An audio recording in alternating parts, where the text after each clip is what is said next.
Olá, muito boa tarde. Mais do que destino turístico, a Terra Santa é destino de muitas peregrinações. Muitos dos locais que falam da história de Jesus são guardados pelos frades franciscanos que procuram divulgar em cada país o valor patrimonial e religioso da Terra Santa. Em Portugal, o Frei Miguel de Castro Loureiro é o comissário da Terra Santa e hoje convidado do programa Eclésia. Frei Miguel, muito boa tarde. Boa tarde. Obrigado por estar neste programa. Em tempo de férias, é tempo de escolha de muitos destinos. Claro que estas férias deste ano já estarão no fim para muitos, mas a Terra Santa continua a ser como um destino privilegiado para muitos cristãos, nomeadamente para peregrinos, quando há alguns dias de férias, não é?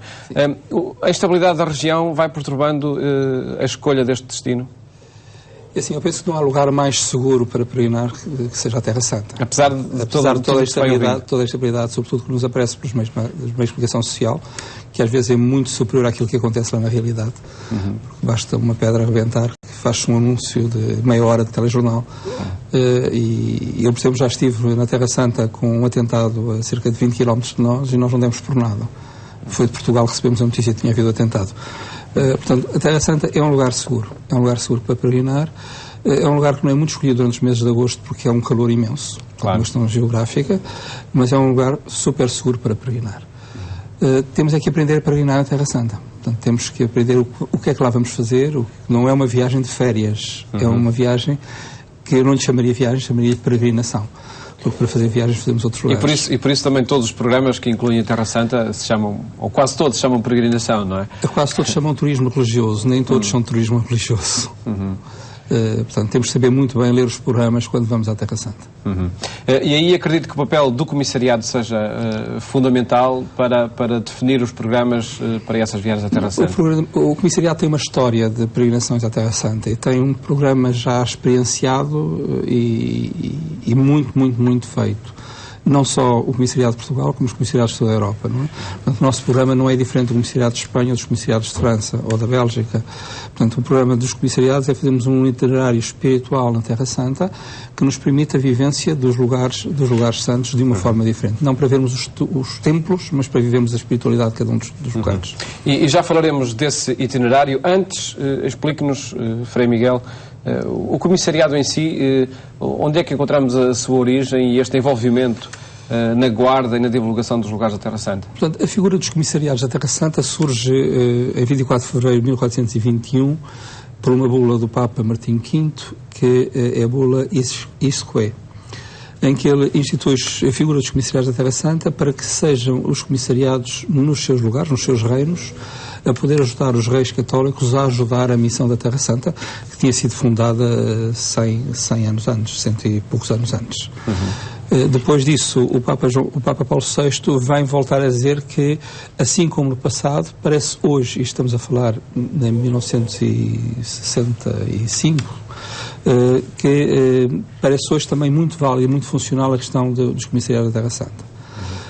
E o envolvimento dos franciscanos nos comissariados deve-se a esses fatores? São os comissários da Terra Santa e deve-se a um fator simples, é que os lugares santos foram entregues a São Francisco, pelo sultão do Egito, para serem guardados pelos franciscanos. Portanto, e então é a partir desse momento e a partir dessa guarda dos lugares santos que são instituídos os comissariados da Terra Santa em todo o mundo. Os lugares santos, estamos a falar de Jerusalém, mas falamos de muitos outros lugares também. A custódia da Terra Santa, portanto, aquilo que é custodiado pelos franciscanos em nome da Igreja, abrange todo o Médio Oriente. Não é só Israel ou a Palestina. Tem a Síria, tem o Líbano, tem o Egito, tem o Iraque, tem o Irão. Portanto, há lugares, a Turquia, a Grécia, portanto, há lugares santos em todos esses sítios. E todos esses lugares são custodiados pelos franciscanos. Que estão presentes fisicamente? Estão presentes fisicamente em todos eles, através dos irmãos que pertencem à Custódia da Terra Santa, que é uma instituição como uma província nos diversos países, e que depois tem estas ramificações em 84 províncias de todo o mundo. Portanto, estamos em 44 países e 84 províncias, em que há 84 comissários espalhados pelo mundo inteiro, que fazem como que o elo de ligação entre a realidade eclesial local com a realidade eclesial da Terra Santa. E que é tem sobretudo uma função de divulgação dos lugares da Terra Santa? Tem sobretudo difundir O que é Terra Santa? Não a Terra Santa no que diz questão de pedras, mas o que diz questão de gente, das comunidades cristãs locais nas dioceses e nas diversas dioceses que podemos abranger através do comissariado, por exemplo, no caso de Portugal, em todo o país, não é? Junto de toda a Conferência Episcopal. Animar, sobretudo, a jornada de oração e ofertório pontifício de Sexta-feira Santa. E depois tentar angariar e animar as pessoas através de donativos para os diversos projetos sociais e educativos que existem na Terra Santa. Para além disso, e como uma coisa mais ou menos à parte, promove peregrinações a lugares santos da Terra Santa e a outros lugares bíblicos. A função e a presença dos frades franciscanos nos lugares santos é também uma presença de salvaguarda das condições de vida dos habitantes dessas regiões? Sobretudo. Aqueles que já peregrinaram à Terra Santa veem que há muito comércio, veem que há muito material de madrepérola feito, muito artesanato e peças religiosas de madrepérola, e a primeira função dos frades quando chegaram à Terra Santa foi começar a construir comunidades cristãs, porque não existia, estamos a falar no século XIII, século XIV. E a forma de dar trabalho àquela gente foi através dos artefactos que eram por eles feitos, pelos frades mandados para os seus países, vendidos, e o dinheiro revertia para lá para manter as comunidades cristãs, dar habitação, dar educação, dar saúde, dar todos esses cuidados que são na nossa sociedade normais. E populações, nomeadamente os cristãos, que estão sempre em minoria em todos os contextos. Sobretudo depois destas últimas guerras que houve, sobretudo em Israel, desceram muito. A minoria está, eu posso dizer que está a sair está a haver um êxodo dos cristãos da Terra Santa, até porque as condições de vida não são pobres. Os cristãos da Terra Santa são pobres. E é possível contrariar essa tendência? Eu penso que sim, se houvesse vontades políticas para isso, mas a minha função não é falar de política. Mas vontades políticas dos locais? Dos locais, sim, eu penso que sim. Agora, também penso que passa muito pela nossa posição como cristãos de ajudarmos os nossos irmãos mais pobres, os nossos irmãos pobres de Jerusalém, a saírem da sua pobreza. Passa muito pela nossa partilha também. Os cristãos estão sobretudo na Palestina, na região? Os cristãos estão... Eu ouço muitas vezes falar de Palestina, e quando falo de região palestina, se calhar não é isso que me quer dizer, quer dizer do país, ou da região autónoma da Palestina. Sim. Porque a Palestina, toda a zona de Israel se chama Palestina, geograficamente falando. Na Palestina há o Estado de Israel e há as regiões autónomas, não é?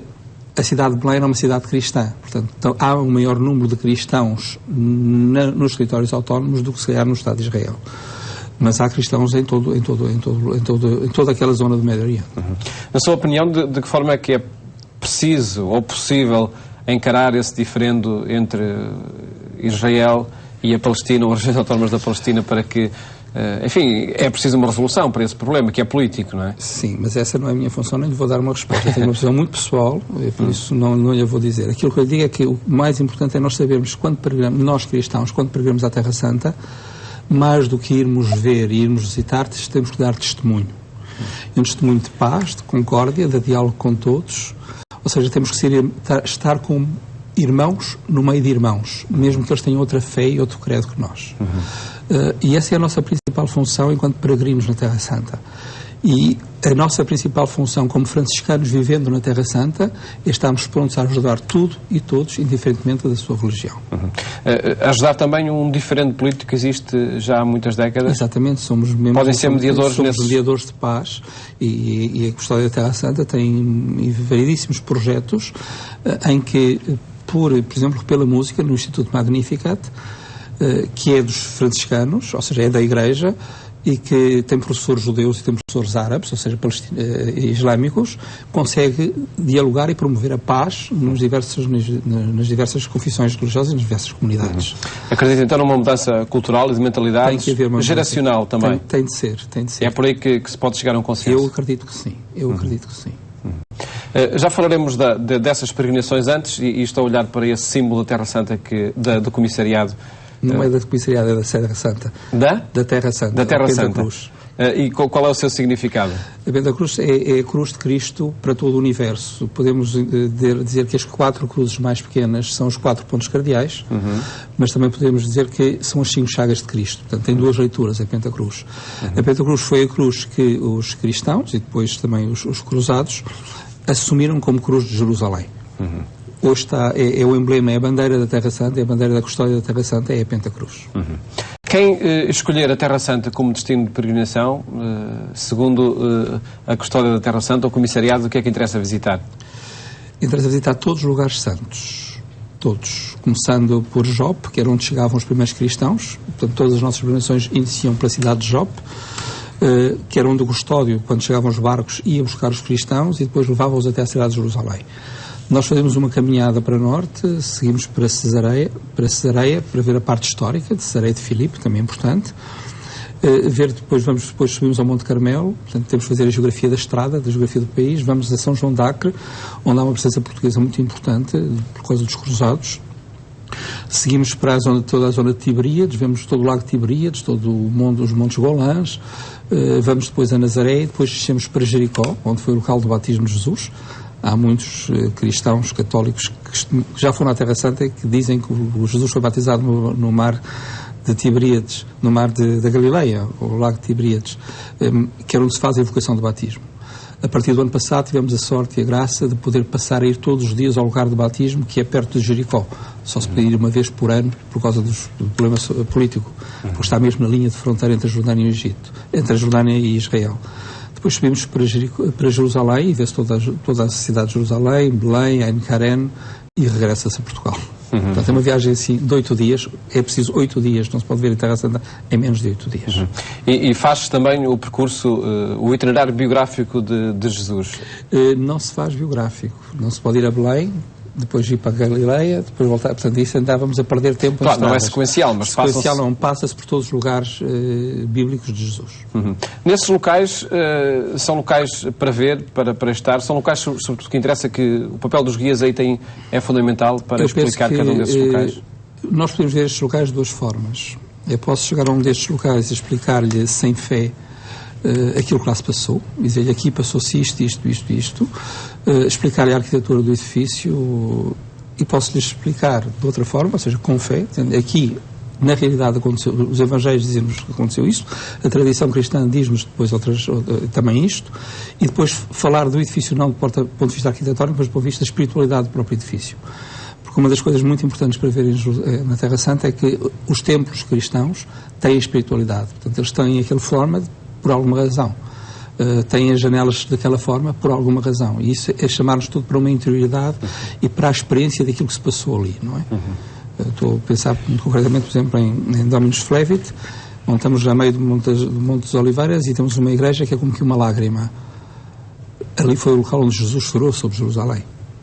Por exemplo, a Basílica de Nazaré, em que você entra e pensa que a Basílica está inacabada, porque todas as colunas de cimento têm buracos. Aquilo que o arquiteto quis fazer com aqueles buracos foi dizer que a encarnação não estava terminada, continuava em cada um de nós. Portanto, o fiat de Maria era necessário em cada um de nós. Portanto, são duas formas diferentes de ver os edifícios, não é? Percebendo o simbolismo de cada um deles, não é? Fazer da peregrinação um retiro, é aquilo que eu costumo dizer. Temos de tentar fazer da peregrinação um retiro, com momentos de jocosidade, com momentos de diversão, com momentos mas sobretudo um momento de oração. O papel dos guias é fundamental? É fundamental. É fundamental. Graças a Deus há muito bons guias israelitas, portanto, cidadãos de Israel. Eu tenho a sorte e a graça de ter a autorização do Estado de Israel e da custódia de poder ser guia lá. Não somos muitos os padres portugueses com este privilégio, graças a Deus. Graças a Deus não, infelizmente. Eu digo graças a Deus porque eu tenho. É uma autorização que nós temos que é trienal, portanto, todos os 3 anos temos que a renovar e só podemos renovar se tivermos visitado a Terra Santa com grupos. E também depois temos feito o curso e a formação lá para este mesmo serviço. Mas é fundamental termos muito cuidado com os guias. Isso é. Que se escolhem ou aqueles que são propostos? Sabe que isto, infelizmente, as agências de viagens não podem escolher os guias. São os guias que as agências locais, com os quais elas têm parcerias, os colocam para fazer esse serviço, não é?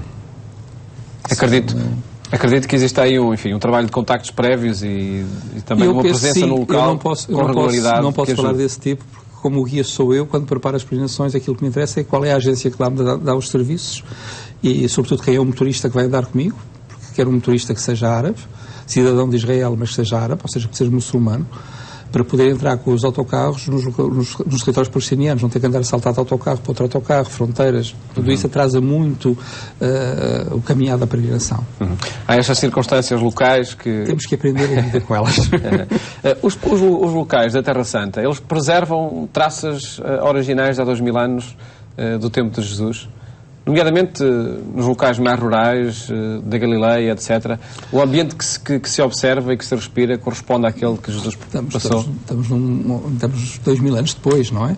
Podemos apercebermos de algumas coisas, sobretudo narrativas do Evangelho, que podemos aperceber-nos lá do porquê de Jesus ter utilizado aquelas imagens nas parábolas. Portanto, podemos chamar a atenção para isso. Agora, a modernidade também chegou, quer dizer, já não tem arados, tem tratores, claro, tem todas as alfeias agrícolas da modernidade, não é? Até porque a agricultura de Israel está, sobretudo, muito desenvolvida, não é? Frei Miguel, para uma paróquia que organiza uma peregrinação à Terra Santa, um grupo, que preocupações deve ter? Em primeiro lugar, saber ler muito bem, saber ler muito bem o programa que lhe aparece oferecido pela agência de viagens. Há a possibilidade de confrontar, por exemplo, com um programa tipo que o Comissariado da Terra Santa tem? Eu posso dizer que ainda a semana passada tive 2 telefonemas, um de uma peregrina que tinha ido com o Sr. Padre e que estava muito aflita porque nem ela nem o Padre conseguiam identificar as fotografias que tinham tirado. Isso é um dos grandes problemas dos peregrinos, quando não levam máquinas digitais, ou mesmo levando as máquinas digitais, depois não conseguem associar aquele pormenor que tiraram ao local. Portanto, ficam cheios de informação, cheios de imagem visual, e é complicado. E outra foi um pároco que me vem dizer, 5 dias de viagem, que tinha se apercebido que não tinha missas marcadas. Ou seja, vão à Terra Santa e não vão celebrar a Eucaristia lá de nenhum. É muito complicado. Portanto, têm que saber muito bem ler, porque depois nós não podemos resolver este tipo de problemas. É-nos impossível. Eu posso dizer que tenho 2 peregrinações marcadas para o mês de outubro e tenho as missas reservadas desde janeiro. Porque as missas não são só para os portugueses, é para todo o mundo, para todos os grupos que lá vão. E, portanto, é muito complicado. E tudo isso é feito, essas marcações são feitas junto do comissariado local? Não. Eu pessoalmente, como comissário, marco junto dos santuários locais, através de uma organização que temos na Terra Santa, que é o Christian Information Center. Todos os outros grupos que vão através das agências de viagens, apesar de eu também ir com uma agência de viagens, não é? Todas as outras agências de viagens têm que, junto das agências locais, pedir que as agências locais programem e marquem as Eucaristias no mesmo Christian Information Center, não é? Mas, como deve calcular, eu se calhar teria alguns privilégios em relação a isso, não é? São os contactos já estabelecidos. Exatamente, e são sobretudo a questão dos comissariados, porque os comissários têm primazia em relação a algumas coisas. Mas o comissariado português, para paróquias, para grupos que queiram visitar a Terra Santa, contactarem connosco e organizamos a peregrinação com os senhores padres. Existe disponibilidade da nossa parte total. Da nossa parte total, até porque nós não andamos a angariar peregrinos nas paróquias, não é? São as pessoas que nos telefonam, que nos contactam, e é com essas pessoas que nós vamos formando os nossos próprios grupos, dizendo-lhes muito concretamente que vão para uma experiência espiritual e não para um passeio turístico, e assim fazemos as nossas peregrinações. E que papel, que importância pode ter para uma paróquia realizar uma peregrinação à Terra Santa? Eu acho que é um reavivar da fé. Mas acho, sobretudo, que seria muito importante para as paróquias que vão à Terra Santa ter contactos com as paróquias locais. Nós não nos apercebemos... Não ser uma visita cultural. Exatamente. Apenas. Nós não nos apercebemos da riqueza daquilo que lá deixamos com a nossa visita, não é com as nossas esmolas, é com a nossa presença física, nem nos apercebemos da riqueza que é o partilhar deles para connosco da sua própria vivência de fé. E por isso, uma das nossas grandes preocupações é sempre que vamos em peregrinação com o comissariado, temos vários momentos celebrativos conjuntos. Com os cristãos locais? Com os cristãos locais.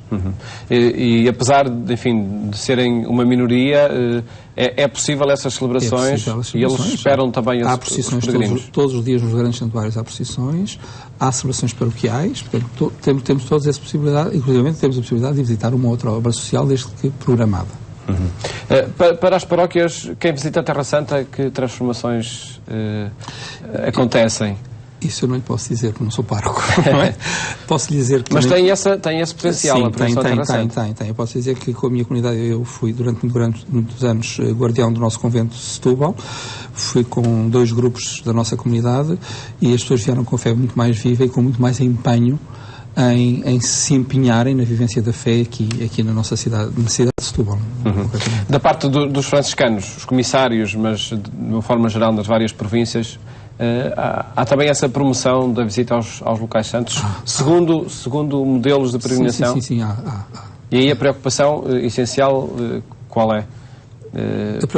Passa também por essas visitas com os cristãos locais, etc? Passa muitas vezes. Há uma visita sempre que com os franciscanos é sempre feita, que é o agradecimento, o nosso agradecimento aos frades da custódia por aquilo que eles lá fazem em nosso nome. E em que eles também nos agradecem a nós a visita que fizemos aos lugares santos. E muitas vezes os peregrinos nessa visita, que normalmente é no último dia, é que se apercebem na realidade da riqueza daquilo que lá deixaram sem terem deixado nada. Ou seja, o facto de terem lá estado, terem rezado, terem feito silêncio, terem compreendido as outras confissões cristãs, vem diferente. Eu tenho várias pessoas que viajaram pelo mundo todo e me disseram que foi a viagem da vida delas, foi viajar à Terra Santa. E quem sentir esse apelo, essa vontade de fazer uma viagem à Terra Santa, o que é que deve fazer primeiro? Contactar o pároco, uma agência ou o comissariado? É assim, se o pároco não tem nenhuma programação, ou seja, não tem nenhuma viagem ou nenhuma peregrinação que proponha à paróquia, eu diria que contactem o comissariado. Não vão diretamente às agências. Perdoem-me as agências de viagens de dizer isto, porque muitas vezes aquilo que acontece é que há um casal, há uma família que quer ir à Terra Santa, vai à agência, a agência vende-lhe o programa, eles chegam à Terra Santa completamente sozinhos e são postos dentro de um grupo de muita gente que vai sozinha e por isso não se tornam comunidade. Portanto, não se consegue fazer uma programação. E é importante peregrinar em grupo? É importante peregrinar em grupo. Só se consegue peregrinar em grupo. Frei Miguel, agradeço ter estado aqui neste programa a falar das peregrinações à Terra Santa. Eu é que agradeço. Muito obrigado e felicidades para o trabalho do Comissariado da Terra Santa em Portugal, uma instituição que dinamiza os lugares santos entre nós e divulga as peregrinações à Terra Santa. Votos de um bom fim de tarde, boas férias se for o caso. Até amanhã, se Deus quiser.